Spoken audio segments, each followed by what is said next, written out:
IPhone 13 வச்சிருக்கீங்களா? உங்களுக்கான video தான் இது. ஐஃபோன் 13ல வந்து அதிகமாக அப்டேட்க்கு அப்புறம் மொபைல் கிரீன் ஸ்க்ரீன் ஆகிறது, நாட்ச் கிட்ட மட்டும் கிரீன் கலர் லைன் வர்றது, ஃபுல்லாக ஃப்ளிக்கர் ஆகிறது, இந்த மாதிரி நிறைய பிளாங்க் ஆகிறது, இந்த மாதிரி நிறைய இஷ்யூஸ் வரும். சேம் டிஸ்பிளேயே நம்ம சில இதை ரெடி பண்ண முடியும், மேஜராக நிறைய டிஸ்பிளே ரெடி பண்ண முடியாமல் போகுது. இந்த மாதிரி இதுக்கு வந்து நம்மள்ட்ட வந்து ஐஃபோன் 13க்கு வந்து யூஸ்டு டிஸ்பிளேஸ் இருக்கு. யூஸ்டு டிஸ்பிளேனா 13 கம்ப்ளைண்ட் ஆகிற மொபைலோட யூஸ்டு டிஸ்பிளே, ஆனால் நல்ல க்ளீன் கண்டிஷனில் இருக்கும், ஸ்க்ராச்சஸும் எதுவும் இருக்காது. இந்த மாதிரி டிஸ்பிளே வந்து நம்ம சேஞ்ச் பண்ணல என்ன வரும்னா, நம்மளுக்கு ஜென்யூனுங்கிற ரிப்போர்ட் வரும், ஆர் வந்து யூஸ்டுங்கிற ரிப்போர்ட் வரும், அன்னோன் பார்ட்டுங்கிற எரர் வராது.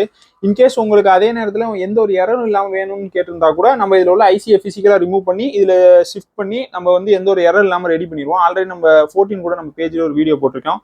இந்த மாதிரி உங்கள்கிட்டையும் வந்து ஐஃபோன் 13 எதுவும் டிஸ்பிளே கம்ப்ளைண்ட்ல இருந்துச்சுன்னா நம்ம வந்து ஒரிஜினல் டிஸ்பிளே உங்களுக்கு சேஞ்ச் பண்ணி கொடுத்துருவோம். இந்த மாதிரி அப்டேட்ஸ் நம்ம பேஜை ஃபாலோ பண்ணிக்கோங்க. உங்கள்கிட்ட ஐஃபோன் 13 எதுவும் டிஸ்பிளே சேஞ்ச் பண்ணணும்னா கீழே கொடுத்த நம்பரை கான்டாக்ட் பண்ணுங்க.